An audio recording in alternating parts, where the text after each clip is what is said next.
শ্ৰী হিমন্ত বিশ্ব শৰ্মা,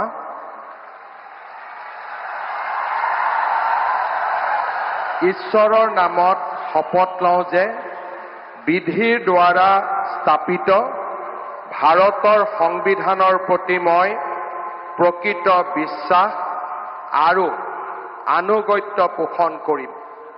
মই ভাৰতৰ সাৰ্বভৌমত্ব আৰু অখণ্ডতা অক্ষুণ্ণ ৰাখিম।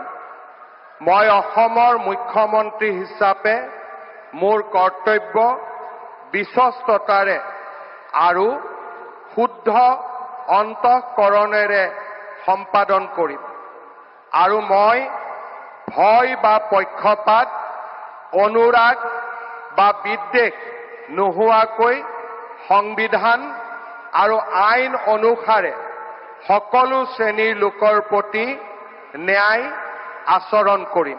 মই